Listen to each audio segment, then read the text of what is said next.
Good afternoon and welcome. If any of you are new, my name is Randy Mayeau. We talk about whatever is in the news. And obviously the biggest news of all is that we're all getting ready for the Cowboys in the Super Bowl in 2 weeks. Oh, wait a minute. They didn't make the Super Bowl this year. I'm just going to admit it, a long-time not fan of Tom Brady and the New England Patriots. So I was really glad to see them lose. If you're a big fan of the Patriots, my apology that I'm not, but I'm not. Do I sound remotely normal? Yeah, you sound pretty normal. I don't. My voice is fighting this cold. So Bob recognized that I don't sound normal. We really do have a lot to talk about. And the big news, of course, is we are 1 week away from the Iowa caucus. And a lot is happening. But I want to start with this story. Now, I've got to say this cautiously. I've been gone a few weeks, so we haven't covered this, I don't think. This can be offensive, so get ready. When you get older, things don't work as well as they used to.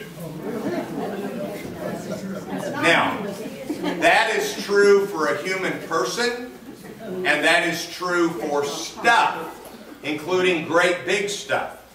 And so the real story about Flint, Michigan starts with the issue of how old their water system is. It starts there. So let me give you a quick reminder of water systems. I may be off a year or two, but in 1858, in London, they closed Parliament for a year. And the reason they closed it was that all of the sewage in London went right into the Thames River. There was no treatment at all, and it was finally too much for the city to handle. The stench was terrible, and the disease was a problem. And so they finally had to vote and finance a water system that would keep the Thames clean and allow the city to be usable. Ever since then, if you've ever wondered about big government versus small government, we all believe, I don't care what you say, in big government. It takes big government to make sure that everybody gets clean water. It takes big government to make sure that streets are drivable and potholes are under control. And so the problem with Flint, first of all, is that it is an old water system. Now let me tell you how old some of the water systems are in this country. Hold on. Do we have doors we can slide? No. No, they were there. Well, they're working on them. They're working on them. Okay, all right. There are actual water pipes in use to this day and have been in use continually in New York City since the Civil War. Laid in the city in the Civil War, still in use today. Well, Flints are not that old, but if you think about the migration of people in the United States, we live in the Dallas area. We have relatively new water systems. And so you think about Frisco, Texas, it was 6,000 people in 1987. It's 160,000 people now. Everybody in Frisco has new water pipes, and water pipes that are modern and safe. In Flint, the water pipes are old and they have lead in them. So we start with that. Now, 2 or 3 years ago, Flint, Michigan went bankrupt. Now, this is not the first city to go bankrupt, but they went bankrupt, in essence.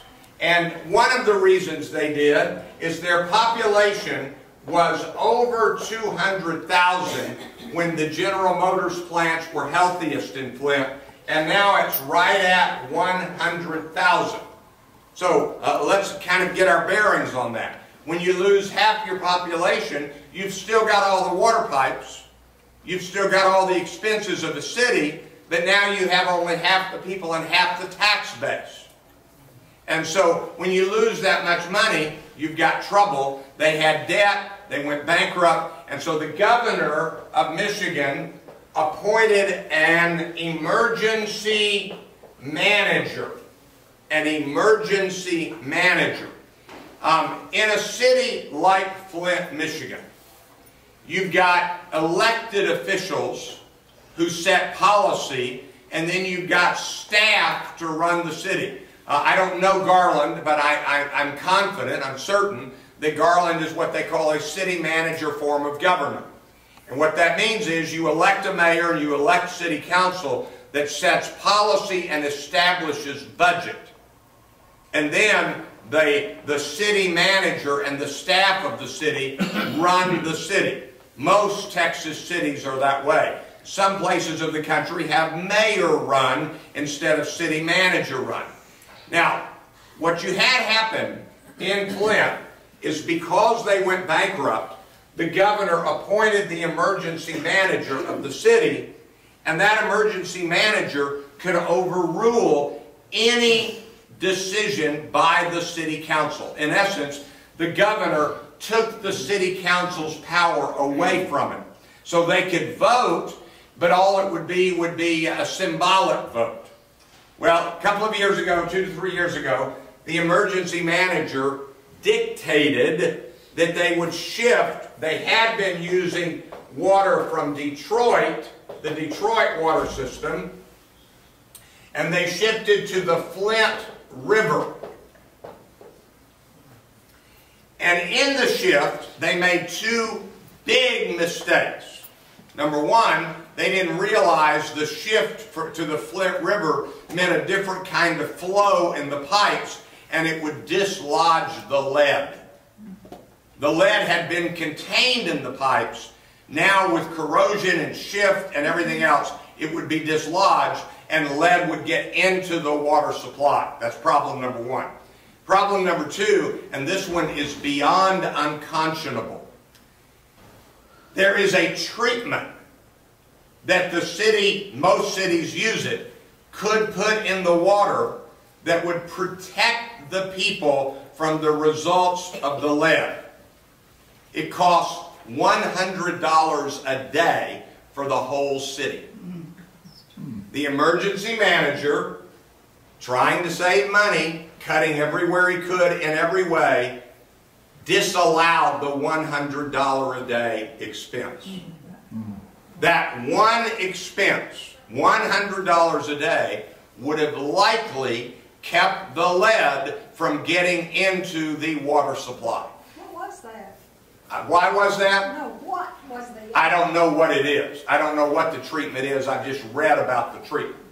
And so consequently, now water is in the, lead is in the water supply in Flint, Michigan.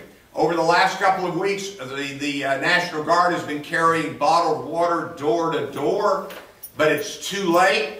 If lead gets into the brain of a developing child, a young child, it hurts their ability to learn forever.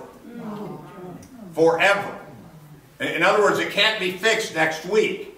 Lead gets into the inner parts of the body and inside the brain and affects the cognitive ability forever. And so this is a crime of the highest order. I mean, a crime in the sense of how terrible it is. We now know for a fact that Governor Snyder, who appointed the emergency manager, somebody in his office, whether he saw it, we don't know, somebody in his office received information months ago that there was lead in the water, and they kept it quiet and kept announcing that the water is safe to drink. So this is a mess all the way around. Last week, Governor Snyder of Michigan said in front of the state legislature, he said, "I am very sorry and I will fix it." That's what he said. But it may be too late for that. Now, there are all sorts of pieces of this puzzle. The first problem is, Flint, Michigan is not the only place with old water pipes. So that's the first problem. The second problem is Flint, Michigan is not the only city that's losing population. When I moved to Dallas in 1987, the DFW area was 2.3 million people. Now, in 2016, 29 years later, we are right at 7 million. And if you study what's happened in the United States, people have left the Northeast, and they've left the Rust Belt, and they moved to the South. And among the reasons they moved to the South is the invention and proliferation of air conditioning. Nobody wanted to live in Dallas before air conditioning. And nobody wanted to live in Phoenix, Arizona before air conditioning. And now people are moving to the South, moving to the Southwest, and consequently these older cities are losing tax base, losing people, and still have the infrastructure problems. And when we hear the word infrastructure, we usually think about bridges and roads. Infrastructure is water pipes. That's a big, big deal. So, if you ask me what's going to happen, literally, nobody has come up with a solution short term. Long term, they're shifting from the Flint River to a better source in one of the Great Lakes. I forget which one it is. But it's 1.5 to 2 years away. And you can't let the people of Flint have lead in their water for 1.5 to 2 years. And there is no money to fully fix the water system. Did you hear in the news also, while this is going on, about the Detroit schools? The Detroit schools are $1.3 billion in debt. When I was born, Detroit was one of, I think, the top 5 cities in the country by population. Now they are smaller than Fort Worth. The population has continued to leave Detroit. Detroit schools are $1.3 billion in debt. Last week on one day, all of the teachers said no school today. It was a lockout. It was a strike for one day. And there were pictures all over the news of a particularly bad school with a gym floor where the wooden floor was coming up and it was warped. In a classroom, there were mushrooms growing out of the wall. And there were rats running through the classrooms. They showed this on the news. And one teacher, it's a rule that the children are not allowed to wear their winter coats inside the school during school. One teacher let them put them on and keep them on because there was no heat in the building and it was winter. So what you've got is, you've got a burgeoning fiscal crisis in cities like Flint and Detroit and other places where they have lost so many people and so much tax base. So, that's all I know to say about Flint or Detroit. Who's got a question? Okay? I do make this observation. Steve is standing right here. What do you think would happen if all of you went to Steve and said, we don't want rats running down our hall anymore, and we don't want mushrooms growing in our apartments at Brookdale at Club Hill?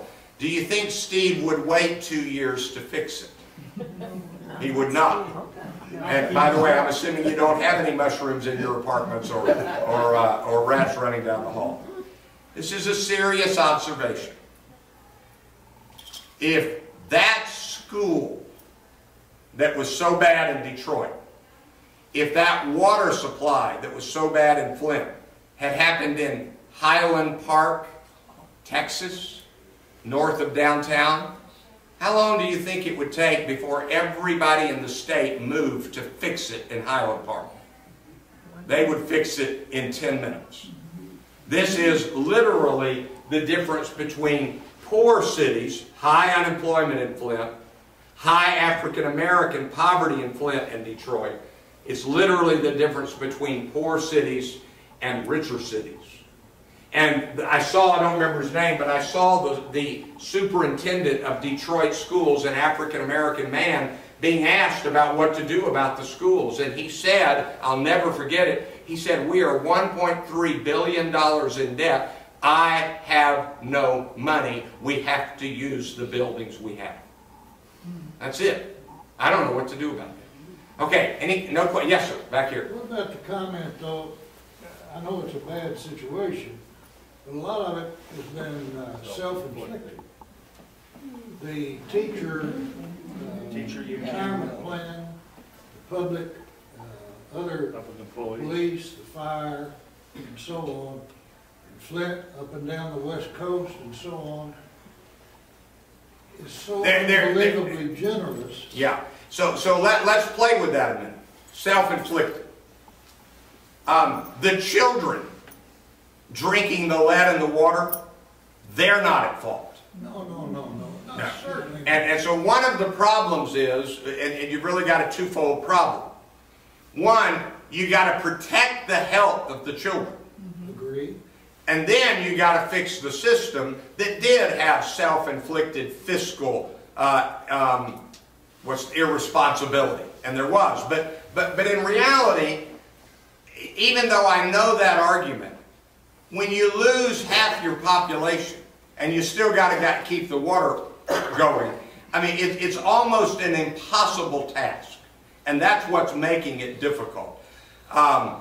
And there have been other places that have been self-inflicted. During the 2008 fiscal crisis, you had cities, there were cities plural, in California going bankrupt because of subprime mortgages. And that was self-inflicted also. That's my comment. Hand right here. The remaining people in the city of Detroit, most of whom are young, have an incredible spirit. Yeah. And when they are working day after day after day. But what's happening is, first of all, you're right, and there is an optimism and a hope in Detroit. It's had some rebound. It's incredible. Yeah, but what you may not know is the problem is not in the wealthier school suburbs in Detroit. It's in the poor inner city schools. And let me just tell you a little detail about Dallas. The city of Dallas, the DISD school system, is, I think the number, Bob, you may help me with this, 92% or 94% minority, and 94, and eligible for government paid for lunches. Though, and I'm going to be blunt, the white families in Dallas with means all send their kids to private schools. And so you've got this gap between public schools without enough resources and private schools. Okay, that's enough of that. Let's go to the next subject. Now, I have been trying to figure out a way to describe what's happening in American politics with presidential candidates. This morning, I think in the Washington Post, I read it online, but I think it was of the Washington Post, David Axelrod. Now, if you don't know the name David Axelrod, let me work backwards. The first really big political consultant that became known on his own was a guy named James Carville, who got Bill Clinton elected. And then you had a guy named, you may have heard of him, Karl Rove, who got George W. Bush elected. I'm not going to even tell you about the legacy of Lee Atwater. That's a very interesting story, who on his deathbed apologized to Jimmy Carter. He was the Republican political strategist who basically eviscerated people's reputations, and he apologized for it. He was the mentor of Karl Rove. The next big name is David Axelrod. David Axelrod was the main man behind getting Barack Obama elected twice. And he wrote a column this morning, and it was fascinating. Axelrod is not a dummy. And he said in 2006, that's 2 years before the 2008 election, in 2006, Senator Obama came to him, David Axelrod, and said, in essence, I'm thinking of running for president in 2008. What would it take to win? Is it winnable for me? That kind of question. And so David Axelrod did a study. He's a serious political mind, and he did a study. And he found the last few elections that were similar to 2008, where no incumbent could run for president. And so he went back to 1988 to George H.W. Bush running. He was not an incumbent. Reagan had been the president. And then he went to, I forget what all he did. Let me see, it was Bush, George W. Bush. And here's what he figured out. He said, in an election year where there is no incumbent, but you've had a two-term presidency before, whoever the president was, the electorate is ready for somebody different. Doesn't matter what party, they're ready for somebody different. And so he told in detail, he started actually back with Eisenhower. He said, when Eisenhower left office, Eisenhower was, and he used a fancy word I had to look up, but here's what it meant, was a sleepy president. He was quiet, he was not bombastic, he was a sleepy president. He said the country was ready for a young, vigorous president. John Kennedy fit the mold. And he won. And then he told about Reagan and Bush, and I apologize, I just forget what he wrote. And then he said, after 8 years of George W. Bush, Americans were kind of ready to have a president who wasn't quite as impulsive. That was the way he described Bush. And so Obama is deliberative, not as impulsive. Y'all may disagree with this assessment, but this is what Axelrod said. So he said, now we've had 8 years of Obama, and we need somebody, the country seems to be in the mood for somebody who is, and I'm going to use my term, bigger than life. Bombastic. And that someone is Donald Trump. And Axelrod said, he said, I plead guilty. I said that Trump would fade quickly. He said, I should have remembered what I wrote back in 2006. That Trump is in fact the exact right popular figure after 8 years of Obama. So that's one thing I've read that I thought was really revealing about this election. But now, I've come up with a little, you might say, template for how to think about the election. So here we go. We got 3 categories. Category number 1 is party choice. And you all know the story. There are basically 2 parties, Democratic and Republican. There are a few others, but they never get any votes, certainly not enough to get an electoral vote. And so, you know the origin of Yellow Dog Democrat. Some woman years ago, supposedly in East Texas, was asked, who are you voting for? She said, the Democrat. And the person said, what's the Democrat's name? She said, I don't know. And the journalist said, what do you mean you don't know who are you going to vote for? She said, look, if the Democrats were running a yellow dog, I'd vote for the yellow dog. I'm a Yellow Dog Democrat. Well, I don't know what the equivalent to a Republican, Yellow Dog Republican is, but here's what the findings are. We have the smallest percentage in my lifetime who would vote against their party this year. That the number one factor, I read it in an article in Time magazine, I think it was, in the last week. The number one factor determining where people will put their vote is party. And I promise you that there are people in this room who will vote for the Republican even if it is someone you don't admire, even if it is someone that you have problems with, you will vote for the Republican. And if Jesus Christ returned and announced, I'm a Democrat and I'm running for president, he wouldn't get your vote. And by the way, Donald Trump said last week, my voters are with me. He said, I can go out on the streets of New York City and shoot somebody and they'd still vote for me. Now, he was kidding, but not much. Not much.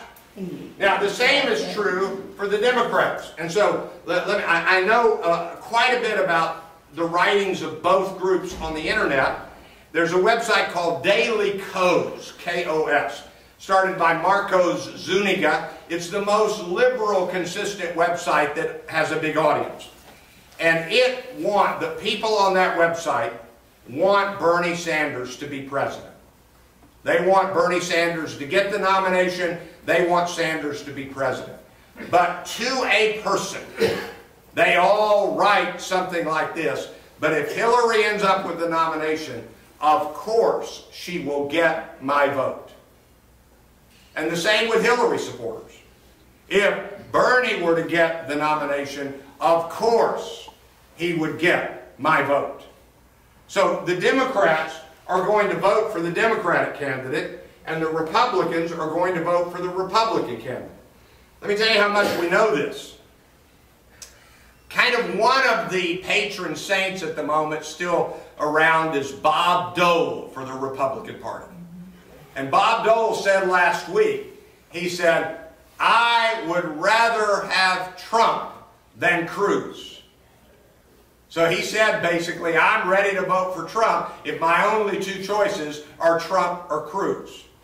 Now, I got to tell you, Donald Trump is not a traditional conservative Republican. There's a magazine called the National Review. It's a very conservative magazine. And they put out an issue last week, cover story, not Trump. They had an editorial, don't let Trump be president. And then they had article after article by famous conservative after famous conservative saying, we don't want Trump. But here's the point. If Trump's who they got, they'll vote for Trump. We are living in a party era, and so the first issue is, and Karl Rove understood this, you're going to get your party's votes as long as you get them to the polls to vote. And so it's a turnout issue, not a persuasion issue. So it's very different. It's not a persuasion issue. You don't have to persuade them to vote for your candidate. Get them to the polls, they'll vote for your candidate. So that's item number one. Now, if you're curious, let me tell you where we stand on this. There are more people saying to pollsters, I'm a Democrat, than there are Republicans. So at the moment, there are more Democrats than Republicans. But there are enough independents and undecideds that we don't have an accurate picture of how they'll vote. By the way, the research says practically every independent already knows where they're going. It's just not as self-identified. All right, so that's number one. Number two, I'm going to call this category. I'm going to call it policy or ideas. Now, I'm going to be really blunt.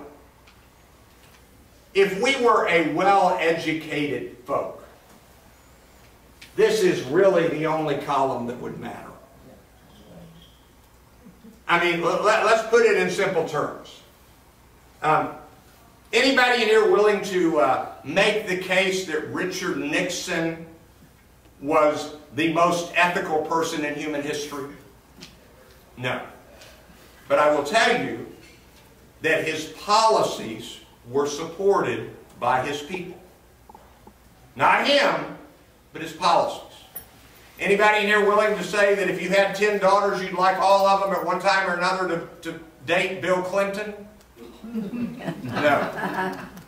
Bill Clinton was a not trustworthy person morally, but his policies were supported to the end. Let me pause over here. Anybody know, going back all the way to Eisenhower, anybody know the 3 presidents with the lowest approval rating hit during their presidency? Third lowest, Jimmy Carter. Second lowest, Richard Nixon. I'm sorry. Yeah, that's right, Richard Nixon. And lowest of all, George W. Bush. You may not like this, but Barack Obama has a higher approval rating right now than Ronald Reagan did at this point. So, just interesting aside. So policy ideas, now you're getting into the actual differences of policy. So let me give you some examples. What about women and health issues? The Republicans are anti-abortion. And the Democrats are pro-choice. So let me be consistent. Pro-life versus pro-choice. This is pretty much across the board. And so if you vote for the Republican, so this is almost a party, you're voting for someone who would try to restrict abortions. And if you vote for the Democrat, you're voting for someone who would allow more freedom for women in their choices. We can do that with a lot of issues. We can do guns, we can do the environment, we can do global warming. But what makes this an interesting column is when you get to the differences between Trump and Cruz and Rubio versus Clinton and Sanders. And I'm going to oversimplify, but there are some actual substantive policy disagreements between Trump and Cruz and Rubio, having to do with immigration, having to do with a few other areas. In terms of Hillary and Bernie Sanders, the disagreements are matters of degree, but they both agree health care for all. They both agree, although Sanders supporters would say Hillary doesn't agree enough, that they need to rein in the banks on Wall Street. And so there are more substantive differences within the Republican candidates than there are within the Democratic candidates. Now, the third one I'm going to call personality.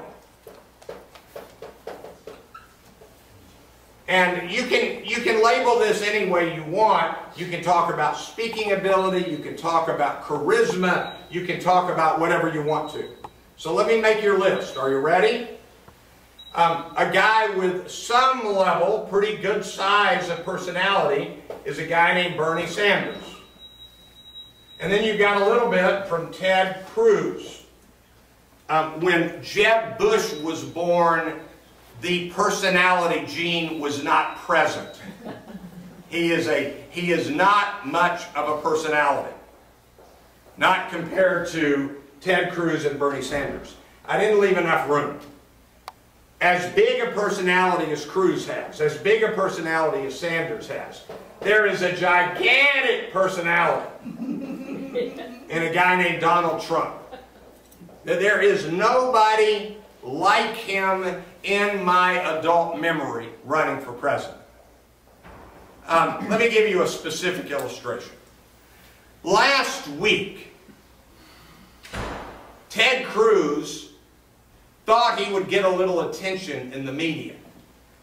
And instead, what happened was, one day, Sarah Palin endorsed Donald Trump. Now, let me just check a minute. How many of you have heard that Sarah Palin endorsed Donald Trump? All right, all of you did. How many of you saw part of her speech, either on the news or something? All right, how many of you saw the clip from Saturday Night Live when Tina Fey did it? Let me tell you, that was gigantic. Let me pause here a minute. There are people who are mad at me that I'm a Democrat. And there are people that I thought they were smarter than to be a Republican. I'm having a little fun as I say that. But I've got a serious question for the Republicans. If John McCain had won, this could be the 8th year of the Sarah Palin vice presidency. And if something had happened to John McCain, it could have been the 7th or 8th year of Sarah Palin's presidency. Now, I just got to tell you, I'm a little nervous with anybody who has the thought that a Sarah Palin presidency would have been a good idea. I don't think that would have been a good idea. And everybody who used to support Palin is just a little embarrassed, at least in their writings today. I heard her speech supporting Trump. It was incoherent. I couldn't understand it. But, doesn't matter. Trump got the news. And so right now what you've got happening, let's see, I need some more space here, so I'm going to come back over here. Right now, let me comment about endorsements. On the Democratic side, you've got a few people endorsing Sanders, but Hillary Clinton has like 96% of all of the big endorsements. And about a week ago, Planned Parenthood endorsed Hillary Clinton. They don't usually endorse during a primary election. And Bernie Sanders called Planned Parenthood part of the establishment. That did not go over well among Democrats. On the Republican side, this is where it's getting more interesting. Donald Trump is the front runner by far, and Ted Cruz is now second, and basically nobody in public office to speak of. No governors, no senators. Ted Cruz, if I remember correctly, at least as of a day or two ago, had not had a single fellow senator endorse him. Now that's significant. He works in the Senate, and they don't want him. Bob Dole put out that statement saying, anybody but Cruz, I'll go with Trump before Cruz. Today, Ted Cruz got a big endorsement. It was Rick Perry who endorsed Ted Cruz today. And a day or two ago, he got a big endorsement from Glenn Beck. Donald Trump has already attacked both Glenn Beck and Rick Perry. Donald Trump goes on Twitter attacking people faster than anybody I've ever seen. It's just amazing. And so what you've got is, you've got the people that would normally get the endorsements. Rubio, if it had been earlier in the cycle, it would have been Jeb Bush. If they are getting endorsements, they're not very visible. Trump sucks out all the oxygen from the media, and we're not hearing about it. Now, in the last week, last few days, the Des Moines Register, that's the newspaper of record in Iowa, endorsed Marco Rubio for the Republican primary and Hillary Clinton for the Democratic primary. Within minutes, people from the Trump camp, people from the Sanders camp were spreading the accurate news that the Des Moines Register's endorsements have endorsed people who did not win the Iowa caucus over and over again. So the endorsement doesn't carry the weight that people used to think about endorsements. Hillary Clinton just got yesterday, I think, the endorsement of the Boston newspaper. And so the Boston newspaper has endorsed Hillary. Boston, of course, is in Massachusetts, but it's next door to New Hampshire. Here's what I think. I think that the establishment, and this is what's being written everywhere. David Brooks, conservative columnist in the Washington Post, the New York Times. This National Review special issue. What they're saying is, look, we got no more time for this. You got to choose right now, you established Republicans, who you're going to get behind. And if you don't choose one candidate now, then Bush and Rubio and Christie and Kasich are all going to be fighting for a small piece of the pie, and the result will be the nomination of Trump. We can't let that happen. That's what Republicans are writing, not Democrats. And so what you've got is, you've got personality trumping policy and ideas. And in one sense, trumping party. I'm going to show you something else that's really interesting. If you look at the average of the polls right now, the average of the polls, not any one poll, but the average of the polls. And I've told you that the website I use for this is Pollster, P-O-L-L-S-T-E-R. Look at the average of the polls. On the Republicans in Iowa, it's now Donald Trump. He has surpassed Ted Cruz dramatically in a week and a half in Iowa. On the Democratic side in Iowa, Hillary Clinton is up by only 1 point as of this afternoon over Bernie Sanders. In New Hampshire, again, it's Donald Trump sweeping the field in the average of the polls. And in New Hampshire, on the Democrats, it's Bernie Sanders, who is now nearly 10 points ahead of Hillary Clinton in New Hampshire. So let me see how well you know your politics. What makes Iowa and New Hampshire different from South Carolina? Anybody know? I'm going to give you a clue. Here's the clue. If the poll were only to Republicans, self-identified Republicans, Trump would barely be ahead. If the poll were only to self-identified Democrats, Hillary would be leading by a landslide in New Hampshire. Now what's the difference? Anybody know? Independents. In the state of Iowa, it doesn't matter if you're a Democrat or Republican or an independent, you go into a caucus meeting and you say, I want to caucus with the Democrats, I want to caucus for Bernie Sanders, and it doesn't matter if you've ever voted Democratic before in your life. Hillary's leading Iowa Democrats, but Sanders is leading Iowa independents who intend to caucus with Democrats.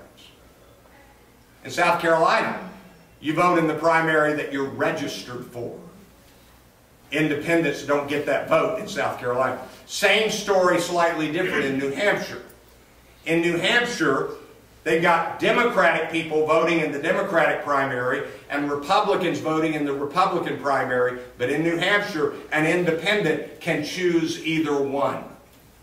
In New Hampshire, Hillary Clinton is leading among Democrats, but Bernie Sanders is leading dramatically among independents. So the question is, for Democrats, if Sanders pulls out a win in both Iowa and New Hampshire, will that harm Hillary enough when you get down to South Carolina? I don't know. I don't know.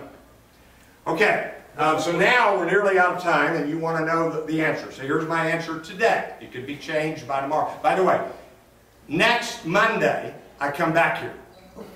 It's a shame it's Monday, because next Monday night is the Iowa caucus. So we would know, if it were one day later, who actually won the Iowa caucus. Let's do a midnight meeting. Yeah. All right. So here's what I think is going to happen. Here we go. On the Republican side, I'm now ready to say that I think Trump will be the nominee. I'm not saying I want that. I'm just saying that's what I think is going to happen. On the Democratic side, I think it'll be Hillary, but I'm not as confident of it as I was a while back.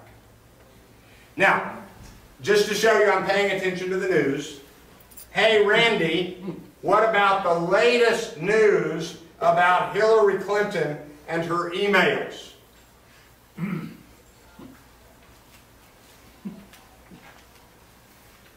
I got to think of the right way to say this. If you don't like Hillary, you think the email story is the biggest thing on planet Earth. If you like Hillary, you think it's some kind of something less than big, and it will not affect your vote. In other words, I don't think the email story will add any votes to the Republicans, nor will it take any votes away from Hillary. That's what I think. I'm not saying that's what it should be. I'm just saying that's what I think. I could be wrong. All right, let me see what else I've forgotten. Well, what's your thoughts about Bloomberg entering the race? It's interesting what he apparently has said. Michael Bloomberg announced yesterday that he might enter the race as an independent, and he's got $1 billion that he has stated he would spend on the, he's got more than $1 billion. He stated he would spend $1 billion on the election if need be. He stated that he would be more likely to enter the race if Hillary does not get the nomination. He didn't say definite that way, but more likely. He used the phrase, I think it was more likely. I think if Bloomberg entered the race, it would complicate things for both sides. He's been both a Republican and a Democrat. I think it is a myth that Ross Perot handed the presidency to Bill Clinton. You'd have to go back and look at the exit polls to understand what I'm saying. But I think it is likely that Ralph Nader gave Florida to George W. Bush, which gave him the presidency. Nader had enough votes in Florida, and they all came from people who would have voted Democratic. So that's kind of interesting. But at the moment, it's too early on Bloomberg. We'll see if he runs. It would be complicated. Bernie Sanders said, I'd love to be the nominee for the Democrats against 2 billionaires running for president.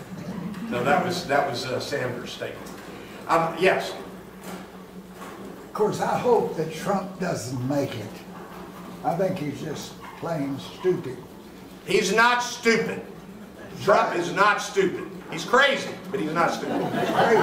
Crazy then. He's the biggest narcissist in the world. I hope that he has a whole line of intelligent men and women behind him to help him run this country. It's really interesting. I know we're out of time, but let me take a minute on this. What he said was, if Trump were to win, I hope he picks the right cabinet and the right people. My first comment is, he has said out loud that there would be a place in his administration for Sarah Palin. He has said that out loud.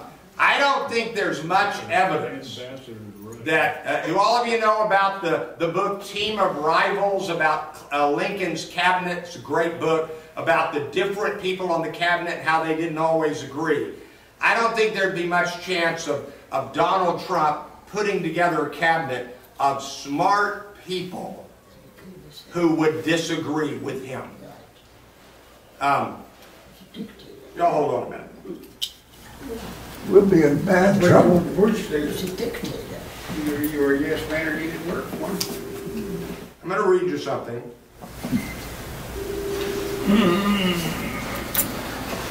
Sorry, here it is. This is written by a man named Kevin Williamson, who is a senior writer for the National Review. This is the magazine that said, don't vote for Trump. Here's what he said. This is today or yesterday's column. He said, the candidacy of Donald Trump is something that could not happen in a nation that could read. This is the full flower of post-literate politics. I'm still reading. The American founders could have a conversation among themselves because they had in the main all consumed the same library of Greek and Roman classics, British and continental literature ranging from fiction to political economy, legal literature, and the like. This did not ensure agreement or like-mindedness, far from it. What it ensured was literate and enlightened argument. I think that's a terrific paragraph. And I am not seeing a lot of literate and enlightened argument at the moment. And that distresses me. Hey, Randy? Yes. Don't you think that so much of this is that people are just fed up with the way things are? I was looking at the pollster views. They were saying like 72% disapprove of Congress, and like 70% thinks the country's headed in the wrong direction. And I think that's so much of why people are just going after anything. And if you look at approval ratings, Obama is below 50%, way above the Congress. And in Congress, Democrats are ahead of Republicans. They're not good, but they're less bad. I think here's an interesting way of talking about that. The Republicans are saying, we don't like the way government's being run. And Bernie Sanders, and to some extent Hillary, are saying, we don't like the way private banks are being run. I think you're right. We're fed up with everybody. In fact, the only person in any power that I think we care about right now on planet Earth is the executive director of Brookdale at Club Hill. We like what he is. We have a reading group on Wednesday at 3 o'clock. You're all invited. There will be readings at the front desk by noon tomorrow. And I'll be back next Monday, and hopefully not with my cold. See you then. Thank you. Bye-bye.